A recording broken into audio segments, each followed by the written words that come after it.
Hello, everybody.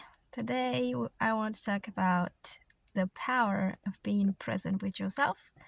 Within yourself, if you're able to find this space of pure presence where nothing disturbs you, because you know you're not the body, you know you're not your thoughts, your feelings, whatever happens to you, it's not you. So, when you have that kind of awareness, life becomes like kind of a movie where you're part of, but you don't identify as the character, and you're kind of living through the character, which is your identity.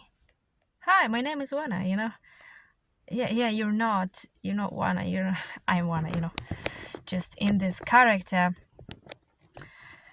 but I'm not really this person. This person is what I've built since my childhood until now. And it's not who I really am. Who I really am is pure light, in a body, pure awareness in the body, living this experience that I call life. So, the challenge really is to detach from this identity, which is so strong, because it's built so that you can have this experience of the senses, and to really disconnect from it, like what it means to be the body, what it means to be this person. It's like, oh, it's difficult because, but I am this person. No, you're not. And I like it, and I like my personality, and I like when I am sad sometimes, and I like when I am angry with my partner sometimes, and I like all of these things. Well, it's not you who likes them, because the real you is the one who's behind all of this. It's kind of the director of all this movie we call life, right? So how this changes your life when you're really present with yourself, when you're present within the body, you can feel the inner of the body, which is that space, that love that you are. And then whatever happens outside is kind of I don't care. Okay, you can have whatever thing in my life, whatever scenery, whatever situation, whatever disaster, whatever problem, but still you don't attach to it, you don't think it's really real. It's kind of out there, but it's not like, it's not what life is really all about. What it's all about is about living this precise moment in accordance to your heart. And the whole situation then can alter and change and become very different when you do this. Instead, the opposite, because, I have the experience of both. When I was living truly, like, in my identity totally, I was having this very hard time, detaching. Like, I didn't even know there was something to detach, from. I was fully living my identity. I was fully living as, oh, I am one, I am this and that and that and that, and I identify with everything, every characteristic that I have in my identity. And so life was difficult, because you kind of react to everything, reject, resist, and kind of say, I like this, I don't like this, and you go against everything you don't like. And it's a hard life because, oh man, it's like heavy all the time. Something happens that you don't like, and you identify with this because you don't like it. And so, oh, I don't like this, I have to fight against it, and that's where the problem is, because the more you resist things that come into your life, the more they persist, because that's how this reality in the quantum world actually works. So you can't really focus on, oh, I have to fight this, and things can change, because it's the opposite of what happens, with your focus. And so to have the both experiences, you can really choose from. It can happen that you have a whole lifetime where you never disidentify with your identity. And you can die and you never know who you really are, you know. Who you really are is this magical light behind. Like, who's the one who sees the identity? Is the real you. You wouldn't have a real you, you know, if you couldn't even see this. But you can see it. You can see your patterns. You have an awareness of what are you doing. So that's really the real you, the conscious you. Yeah, and it changes your life because the quality of your life is much higher because you don't depend on the external world to feel good. That's one thing. It's a big deal. You don't depend on somebody or some event for you to feel good again. You only depend on the connection with you and the connection to this presence that you are. So you go through every emotion you feel or thought as if they're just, you know, water in a river.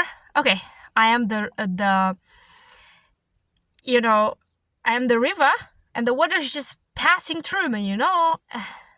Well, I'm just, you know, the container of the river, and the river is just going through me with this water and just flows, and I'm, you know, I'm not the water, so it just goes through me, and I don't see it as, oh, this is mine, you know, oh, this is what I am, oh, this is what's happening, oh my God, this thought, I don't know, maybe you receive judgments from someone and you're like, oh, they're so right, oh my God.